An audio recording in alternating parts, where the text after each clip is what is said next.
இந்த கொஷின்ஸை சால்வ் பண்ணுறதுக்கான ஸ்ட்ராட்டஜி என்ன மாதிரியான ஐடியாஸை ஃபாலோ பண்ணணும், ரொம்ப கவனமாக இருக்க வேண்டிய விஷயங்கள் என்ன அப்படின்னு பார்த்தீங்கன்னா, முதல்ல வந்து மீடியன். ஏன்னா சாதாரணமாக தெரியும், ஆனால் நம்ம நிறைய பேர் தவறு பண்ணுவாங்க. என்ன தப்பு பண்ணுவாங்க அப்படின்னு பார்த்தீங்கன்னா, அவசரப்பட்டு கொடுத்த உடனே நடுமதிப்பு தானே அப்படின்னு சொல்லி எழுதிடுவாங்க. அப்படி செஞ்சிடாதீங்க. முதல்ல அதை வந்து கரெக்டாக ஏறு வரிசையிலையோ அல்லது இறங்கு வரிசையோ அரேஞ்ச் பண்ணிவிடுங்க. அரேஞ்ச் பண்ணிட்ட பிறகு அதுக்கப்புறம் அதனுடைய மிடில் வேல்யூவை கண்டுபிடிங்க. அந்த மிடில் வேல்யூக்கும் அவசரப்பட வேணாம்.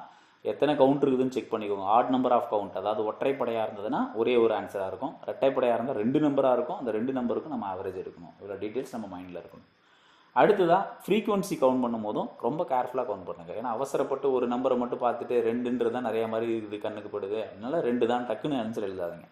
கவனமாக யாரெல்லாம் அதிகமாக ரிப்பீட்டாக இருக்க மாதிரி இருக்காங்கன்னு தெரிஞ்சுக்கிட்டு ஒரு முறைக்கு 2 முறை அதனுடைய எண்ணிக்கையை எண்ணிட்டு ஆன்சர் பண்ணுறது புத்திசாலித்தனம்.